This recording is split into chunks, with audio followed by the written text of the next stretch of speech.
Hello and welcome, everybody. So my name is Steven, and this is the show where we bring together experts like these or to break down some of the most fundamental topics in HR. Today, we're going to be talking about job fairs.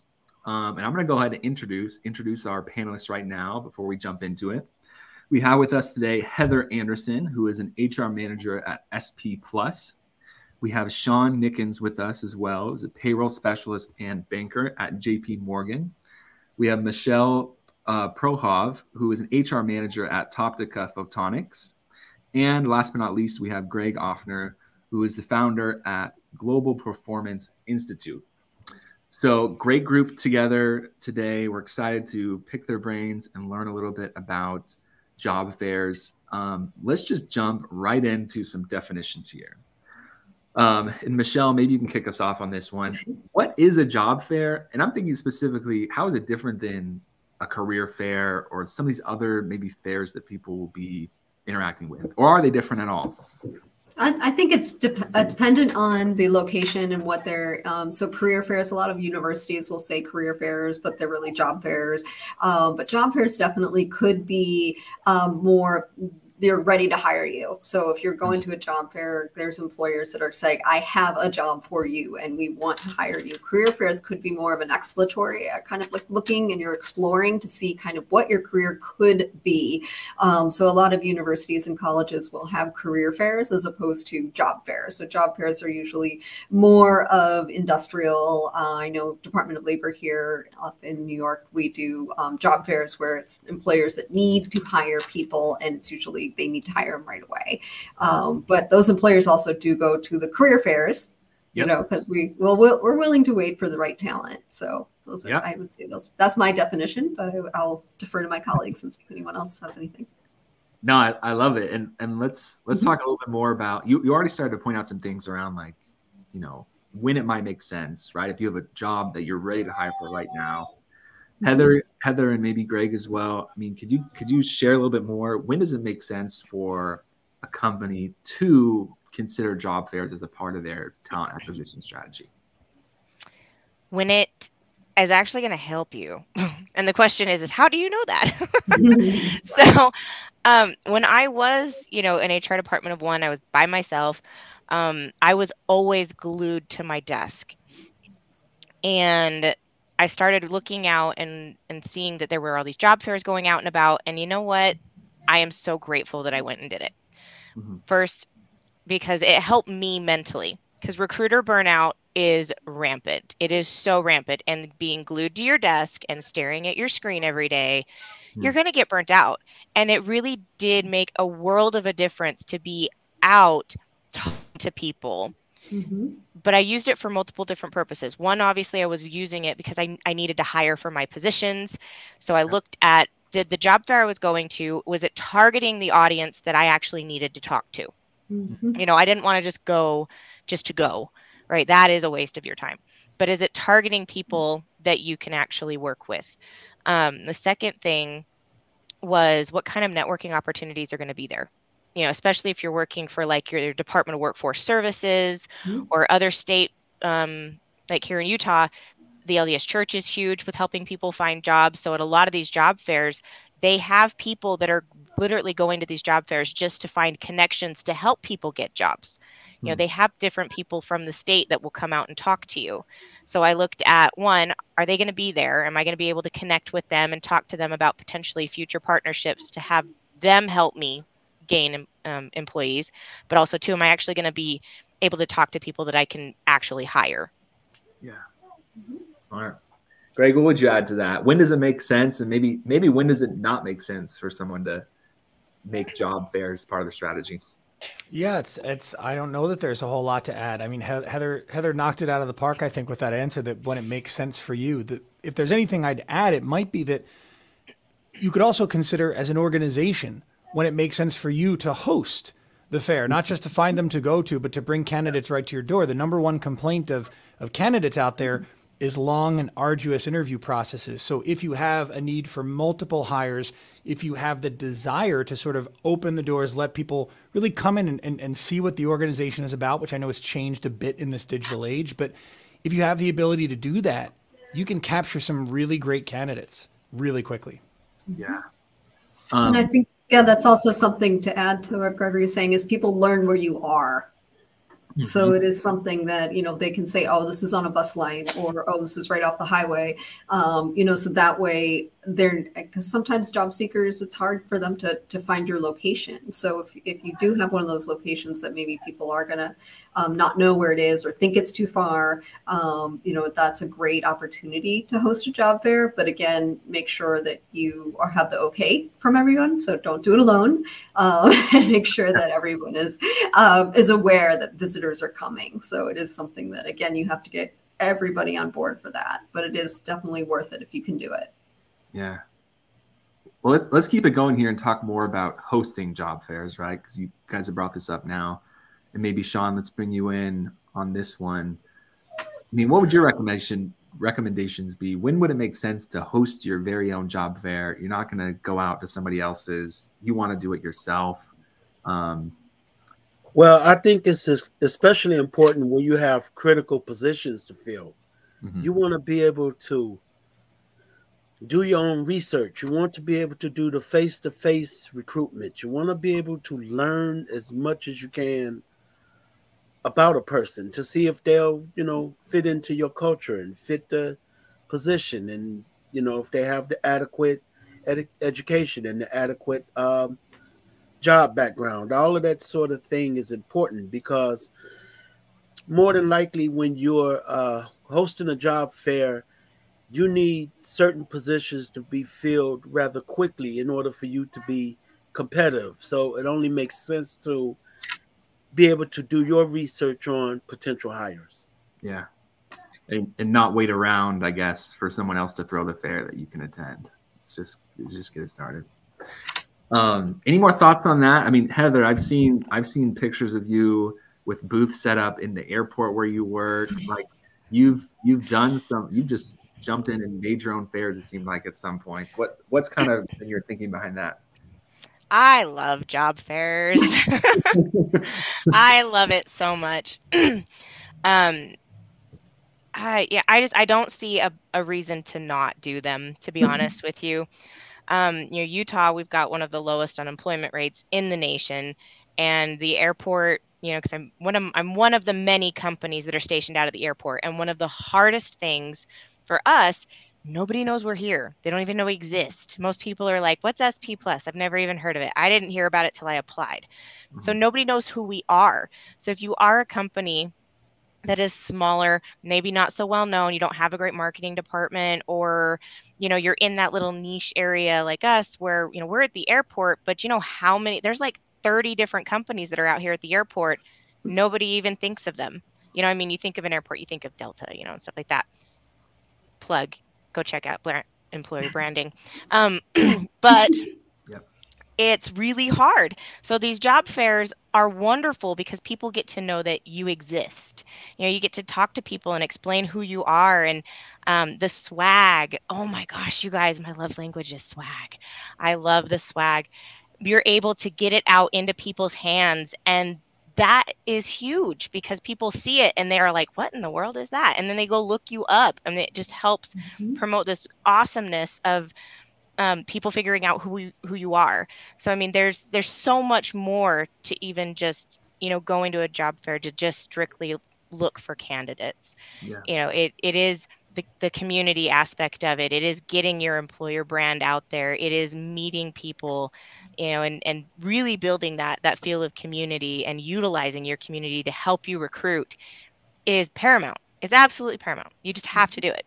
We have to get creative, and job fairs, like, you got to make it fun. We went and got these cute little cars, and made like a car crash on our table, and we were like, oh no, someone come help us, and people decided to come and check it out.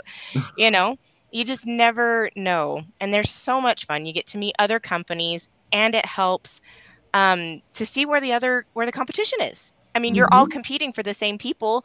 What are they starting out as? What are they advertising? Who's there? It's really interesting to see what companies go out to the different job fairs, and are they direct competitors with you, or are they not? Yeah. And that's kind of the hard thing. That's why I like the job fairs better, especially with an industry like I'm in, where you don't like, there are certain things in this industry where, yeah, their career fairs are wonderful. You can go and talk to the universities and the colleges and go to the STEM fairs and things like that. But really, where if you're in an industry where those aren't really your niche, right? Like I have transportation, I have a lot of customer service entry level. You're not looking for these graduates from these degrees. Mm-hmm. But maybe it's really good opportunity that this might be a position that they could do part-time while they're earning their degree, or, you know, you get just different things like that. So every job fair can definitely have its pros and cons. You just have to look at it and see what your company is needing, and is that going to work with you?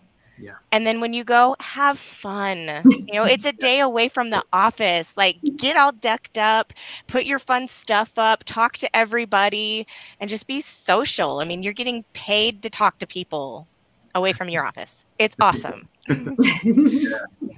I will make a confession. Since I was a former student, we used to have job fairs all the time, and you know, the recruiter would be there and they would have all kinds of candy and pens. And I got so many pens I don't know what pens. I'm a notebook. Pens and flash drives, just all kinds of things. Yeah. I got so many notebooks. I'm obsessed. I want to get to all these creative ideas, I think, in a second, because we should have a big brainstorming session. I want to hear everyone's best ideas. But just quickly before we move there, I want to give the listeners just a few more bits of advice on finding a job fair to attend. So let's say they're not going to host it, they want to find it. And Michelle, maybe you could start us off on this one, because I know you started to bring up, you know, there are some government organizations or something that were hosting some of these job fairs. How do you find job fairs to go to? That is an awesome question. So through network, so HR network, it's definitely, you know, your network. You can always ask people. I'm part of a recruiters network, so we do a lot of, and we actually do a lot of sharing resumes as well. So definitely get to know the other recruiters and tell them what you're looking for, because they will send you information saying, hey, you know, this doesn't fit for me, but it might be a fit for you. So it's always good to keep those connections with other recruiters. And then also, you know, definitely the local colleges, but also your local workforce, as Heather mentioned. Definitely the Department of Labor does have different workforces. And the one of the things for Department of Labor, they are notified if there's a layoff. So unfortunately, I hate being in HR, I hate talking about layoffs, but there are the warn notices. So that is something that will go out. Department of Labor will know that layoffs are coming. And so they will set up job fairs specifically for those people. The goal is, of course, to get people back to work. And not to be, you know, laid off for very long. So it is something that being a partner with your Department of Labor is huge. So definitely connect with them, talk to them. They usually will know about career fairs as well, because they are trying to get people employed. So that is something where I've done that research, but you can always look for job fairs on, you know, Google job fairs in your location, and just, you know, look at the cost. So there are some job fairs that are going to be super expensive, and know, you know, what is your budget? What can you spend, and is it worth it? So I am like Heather, I love going to job fairs and talking to everybody and being social, but there are times when maybe it's not going to be worth it. So just know kind of what your price point is as well. And if it's going to be worth it to go to a college and spend $500 to go sit at a table and maybe not meet anybody. So it is something, there are a lot of free opportunities to go out. And so I would say start with the Department of Labor. They want to help you. So it is something that, you know, look for your free resources, look for your places that are helping people, like the churches. Definitely those individuals are, you know, really great that you can reach out to. So there are a lot of wonderful helping organizations out there. Here in Rochester, we do have employment agencies as well that are helping people. So get to know who those people are that are helping people get jobs. So it could be students as well. I've done some high school job fairs, which is also fun because it's like our newest job seekers, you know, but also know, do you need people that are going to be 18 or older? Do you need people that are going to have to be driver's license? Or do you need, so it is something to kind of evaluate who your audience is going to be and what does that look like and what are you looking for? So it is something that, you know, maybe going to a high school is not going to work. I work in the photonics field now, and unfortunately, they're not teaching photonics in high school anymore, but or ever. They will, hopefully someday. But it is something just to know, what's a good audience for you and what isn't. So yeah. Well, didn't they have like a TV program about that, like Hooked on Photonics? Like it worked for me. Yes. Right? Is that it? No, that was so hard. Well, it's an awesome list, Michelle, places people can go and try to find these fairs. I'll open it up to the rest of the group too. Is there any resource that you can think of that hasn't been named that you'd love to give a shout out to as far as finding stuff? Your local SHRM chapters. Yeah. They will, like, at that point, you're connecting to a whole bunch of HR people. And that's how I found out about a lot of the job fairs that I did, was just to talk to them. Follow your local cities. A lot of cities will do job fairs, and those are free. There's one more. LinkedIn. Actually, a lot of job fairs will be on LinkedIn, especially if they're virtual. Like, your states, your communities, your chamber of commerces will do job fairs. Those are big, especially the smaller ones. The smaller ones, you'll usually see them. And that might even be an option because they might have job boards that they push out.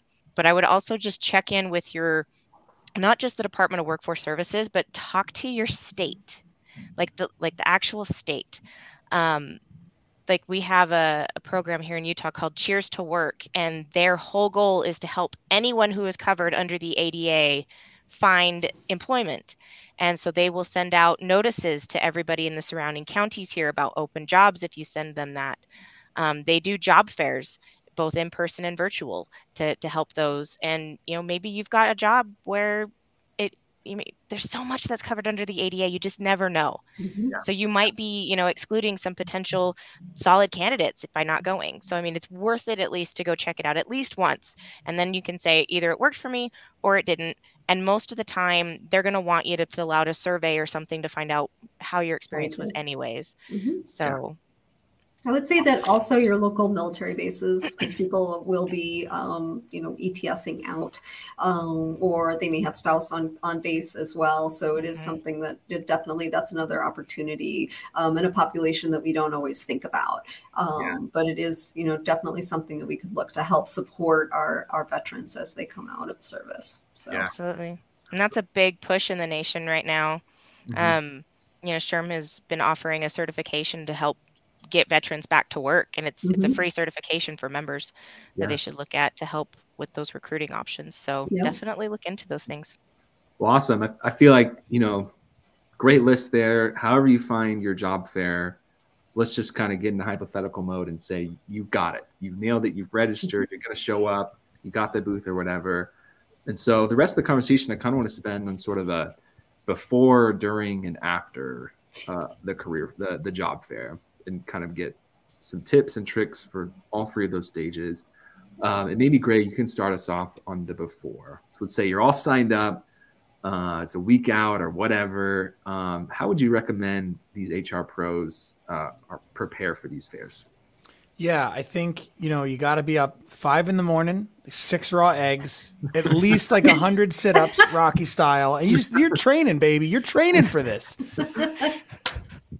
Maybe that's how some people get ready. But I think everybody should consider this is an experience economy, right, that we're in right now. So like Heather was saying, how are you going to create an experience that's different, unique, appealing, and interesting from all of the other people there? So you don't have to outthink them, but you do have to put some time and thought into what is the value proposition for someone to stop at your booth?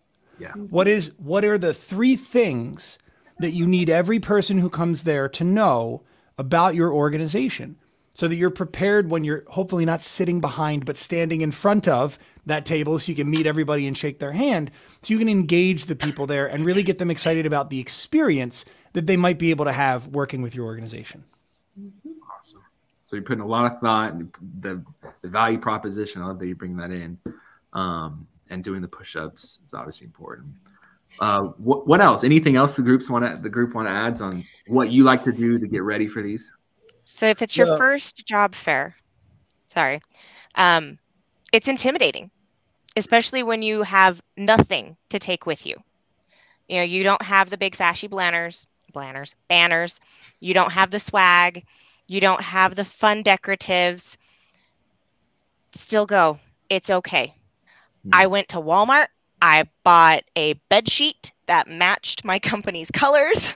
And I went there, Google or Chrome, in the very top of your bar in Chrome, there is a little L thing that has an arrow, and that's the share button. It will create a free QR code for whatever site you are on. So go to your company's website where they have all their job postings, get that QR code, download it, and just go into the Word document and make a fun flyer and just print out like 100 of them. So it's got your company logo on it. It's got some basic stuff on it. And that way you can just be handing them out, put your contact information on it. It's better than a business card. You know, like just do what you can. Yeah. You don't have to be perfect. Just do what you can. Yeah. Great. Definitely. I would say that, you know, what Heather says is fantastic. But also, you know, definitely go with a sign-in sheet, even if it's just a pad of paper. Get people to put their contact information down. They might not have a resume. Hopefully you'll get resumes, but you might not, depending on the job and the location and things like that. So just get their information and follow up. So that's the other thing. Don't just get their names, but make sure you can read it and make sure that you follow up. So it is important that you're interested in them as much as they are interested in you. And, you know, definitely be excited about the company. You know, the company is here at Toptica, we make lasers. So how can you not be excited about that? Yeah. And so it is something that, you know, definitely I love it. I think it's fantastic. We get to work with scientists that are doing things that nobody has done before, working on quantum computing and, you know, things that like you thought that was only in Star Trek. And so it is, you know, I can get really excited on what we do here. And I want to get other people excited and be like, I want to know more. And you know, sometimes they don't, but they'll say, oh, you know what? I know somebody who does. So get them excited about your company and get them excited on what you do. And then, you know, if they're not the right person, maybe they know the right person. And yeah, that's the other thing. Always have a sign-in sheet, though, for sure. Awesome. Let's talk a little bit about during the event, right? It's go time. Sean is on the floor, right? You've got the laser show. You've got the sign-up sheets, the QR codes, everything you need. Sean, what are your best tips for people during the actual fair? What should they be doing? Okay. First, I'll speak from the HR standpoint. You need to, number one, have all the information about all of the jobs that are open. You need to be able to engage with the people at the fair. I mean, you know, Heather is right. There's going to be some people that'll just walk by your table.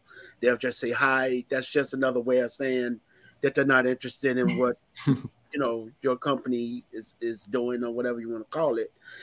So some of them, they get a little discouraged, you know, when no one comes up to their tables and they feel like, oh, well, I had to sit here for 5 hours and no one said hi and no one took a piece of my candy. No one, gave me a resume. No one wrote their information down, so I'm just here. So now I'm going to speak from the job seeker standpoint. Job seekers, they have to know exactly what type of position they want, because me speaking from experience, I'm trying to get a human resources position. So I went mostly to companies, when I went to job fairs, I went mostly to companies that were recruiting for human resources. So, you know, and there's all kind of industries there. Like there's ones that's just there for accountants, and there's one just there for finance people, and there's one there just for supply chain people. So, you know, both of the realms, you just have to know what you want, and you have to be able to be prepared and interact with the job seekers. Yeah, I love that. Greg, I want to bring you in here too, because I know you're a keynote speaker. You probably go to a lot of these events and see probably some of the most successful booths, some of the most successful people. What do you see that some of these people are doing differently during the event that you would like people do? And there's more than one way to get to the to get to the end result, right? So Michelle was saying that her company does lasers, and immediately my brain goes to, I want to dress up like Dr. Evil and have a little baby inflatable shark and be like, do you like laser beams? You know, like get them in. But that doesn't work for everybody. There are some people watching this going, oh God, no, absolutely. Maybe I won't ever go to a job fair. It's like, you don't have to do that. Well, at least you got their attention. But that's it. Sean's exactly right. See, that's it. It's not their job, they meaning the people who are attending the job fair, to talk to you. It's your job to engage them and give them a reason why they might want to consider your organization.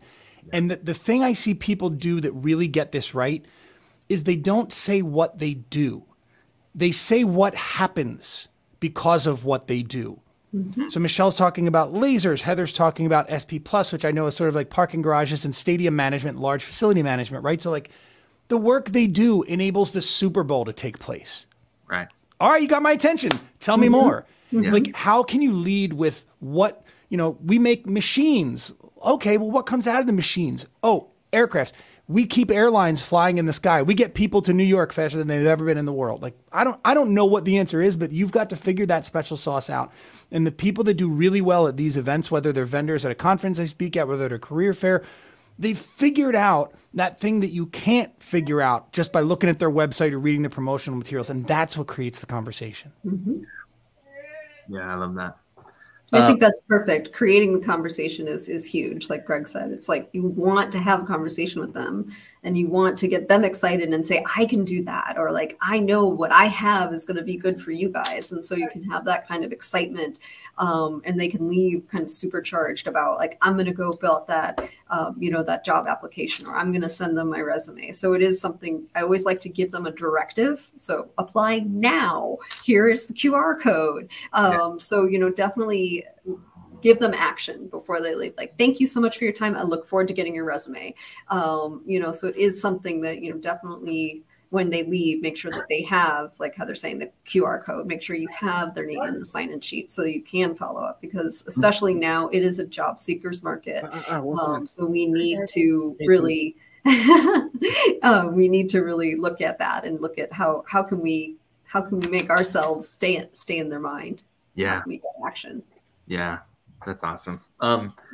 You're starting to bring us to kind of the third phase, which is follow up. I know you've mentioned that a couple of times, Michelle. Do you want to maybe just start up? Like, let's set the stage here. The booth's all taken down. You're back in the office the next day, and you're sort of like, oh, that was fun. What's next? Are you following up with each of these people on the sign-up sheet? Are you calling people the next day? Are you giving them some space? Michelle, what are your tips on this? And then maybe Heather and anyone else that wants to would be great to share. Yeah, I agree. Yeah, definitely. I think you should follow up, especially right now in what's going on with the workforce right now. Follow up, because they'll remember. They're going to remember who follows up with them. Remember something about them. Oh, I remember you had that awesome purple scarf. How you doing? Or something like that. I'd really try to remember those things. And then definitely say, here's the job that we talked about. Here's the job description, or, I haven't seen that you gave me your resume has come through the system yet. Are you having trouble filling out the application? So it is something that it's always asking to help. So I always want to be helpful and have them go, oh, okay, she's the one who called me and she was the one who helped me. She gave me a plan, but I couldn't get onto the application site, or I didn't see the job, because that is something that we deal with job seekers sometimes is, I didn't see the job on your job site anymore. You must have hired, so I'm not going to apply. And they're just gone. And so it's, kind of like, well, maybe I talked to you about this job. It hasn't been posted yet. So it is something, definitely, make sure that you keep them warm and make sure that you're talking to them. And then, if they don't want to talk to you, like at the person who doesn't talk to you at the table, just, say thank you for your time. I would not harass them if they don't answer your call or things like that. I will leave a message. If they don't answer the phone, I'll send them an email just following up from my phone call. Let me know if you have any questions, but, definitely don't be too pushy. But I do, recommend following up and being kind, because, people have lives and families and other things. So, definitely sometimes I'll follow up if I'm really interested, but, then that's when you give them space. We met at this job fair, but yeah, I would say don't wait more than a week to follow up with people. I wouldn't wait for more than a day in what's going on with job seekers right now. And then also document. So no, because I will not remember last year's job fair, we had 20 people. Document what you did, how it happened. It's something that you can look back and say, oh, I went to that job fair and only 20 people showed up and we didn't hire anybody. So, maybe that's not worth, maybe there's another job fair, at a different time that's going to be a better fit for you. And so, everybody kind of laughs at me, but it must be my HR, but I always document and take, make sure that what works and what does not work. That's smart. I mean, you're following up with candidates, but you're also evaluating the fair itself and saying, is this worth doing in the future? What other thoughts do people have about once the fair's all closed out? Let's open it up. All of everything that was she said, just times 10. Like, yes, to all. Well, and to that point too, especially if you're going to a job fair that's requiring money, like it's not free, your senior leaders are going to want to know, what's the ROI with this, right? They always want to know, well, where's my return on investment? How many people did we get? So if it's a free one, really you're just investing your time as a person. Thankfully there's no other, which still is company funds, right? Because they're still paying you for that time, but there's no fee there, and especially with any candidate right now, the number one thing for recruiting is you got to get on it as soon as they come in, because every second that you are not talking to them, you risk losing them. And, touching base, obviously not pestering the crap out of them, but, even an email follow up of like, hey, so we're the ones that had the laser beam sharks. How you do? Thanks for stopping by, like making that memorable, fun, moment where you're like, I'd love to talk to you more about these things. I noticed that you said you were interested in blank, so taking notes while you're talking to them as they come up to your table, keeping those metrics down, like how many people showed up at your table, how many resumes did you get, how many people are actually applying, how many of those did you actually hire, and it may not be a large amount, but even one hire sometimes is worth going to that job fair depending on what you're looking for. So having that data to be able to support your decisions to your senior leaders is huge. But making sure that you have that quick follow-up of, hey, and you can ask them, what's the best way for me to contact you? Phone, email, text, and even like a lot of us, especially as I was, Department of One, I didn't have a whole lot. I didn't necessarily want to give out my personal cell phone number. I made a free Google Voice account with my Gmail account, and I text everybody off them. I still use it today, because that way my personal phone's separate, but that gives me an opportunity to text these guys right afterwards if that's the best way to do it, and still be able to have documentation, because it sends you a record of everything that you text anyways. So it's still a way to document it down, following up, providing that metrics and showing the evidence and the documentation of what you're doing with that. Yeah, that's a fantastic point, Heather, actually, because a lot of people do not check their voicemails. They do not read their emails. A lot of times text is going to be the best way to get your candidates. So definitely text is, probably number one. So that's a really great point. We live in the era of spam calls. True. They're not going to answer your phone. Nope. And Greg, I see you've got something. Yeah, so I'm gonna go like real high level for this instead of going down like I do with some folks who want this info. But sign-in sheets are good. I like the idea of bringing a pack of 3x5 or 4x6, whatever it is, index cards, 3x4 index cards, and giving one to each candidate and saying, hey, can you just write your name, your cell phone number, your email on here? That way it's easy to follow up with after. And we're going to pick one of these for a little giveaway. You don't have to tell them what the giveaway is, but that lets you, what I like about that is that lets me have something on which I can write on the other side as they're talking to me, something memorable, something interesting, because in that follow-up, people suss out generic, like, hey, great to meet you. Here's my stuff if you want to get back in touch. Yeah. Hey, it was so cool to meet you. And what I really liked about you was that you took the time to tell me about your trip to Nepal a bunch of years ago. And that just sounds like an amazing experience. Look, I had a great conversation. Just making it personal goes so much farther, especially with a top level candidate, because they're getting the love from other organizations. So I think 3x5 index cards, and the giveaway could be as corny as it's a $5 Starbucks card, but you got to meet me at XYZ Starbucks for another conversation to get it. I'm going to buy you a coffee. I want to talk to you again, right? I think in a world of ghosts, you got to be a statue. Like we have candidates ghosting, we have employers ghosting. Like Make a commitment to be a statue. I'm here. Here's how to reach me. I'll always be here. When you're ready, call me. And if they're not ready, the best thing we can do is introduce them to somebody else. Hey, you're not ready to work with us. Listen, there's 2 other laser companies. I keep using lasers because I think it's so cool. But like, there's 2 other laser companies down the road. Like, you should talk to them too. Learn about our industry if you're really interested. People are gonna be like, I'm sorry, what? You just told me to go to learn about a competitor? Their mind will explode. Or if you can't work with them now, make an introduction on LinkedIn to someone else. And now you're not just that person trying to hire them. You're a trusted resource. They're going to come to you with questions. You will develop a relationship that will far exceed the value of just one candidate or one job fair. So I just think thinking long-term about the value of investing your time like this will pay off in dividends for any organization and any individual. Yeah, absolutely. Yeah. Even to piggyback that off, Michelle kind of talked about that earlier with a recruiting network. That's huge. You know, you can meet other recruiters, you know, and usually we're all there at the same time. We see each other every single, it's like, I saw you last time. You know, ask them what they're looking for. You know, I can't tell you how often that I've had people come into my office and I'm like, this is not for you, is it? And they're like, no. I'm like, what are you looking for? You know, and I'm able to help connect them with some of these other recruiters. Even at this last job fair, you know, I had met through this mentoring company, Level Next, that I work with. I had met another recruiter, and all he does is recruit for software developers and that super techie cool stuff that I don't know anything about. So when I'm at these job fairs and I'm seeing that there are people that are interested, I was giving out his number instead. Just like, hey, seriously, call him. Here you go. It makes it less scary. It makes you feel less pushy, and you do develop those relationships, not just with the recruiters, but with the candidates as well. You know, emphasizing exactly what Greg and Michelle have said. Yeah. Well, everybody, that was our last major topic. I wish we could go more in depth into all of these. So this is kind of a flyby view, as it always is, but super great insights. We always like to give everyone, though, one last opportunity to share, you know, a final, in a sentence or two, a final piece of advice for the people who are listening.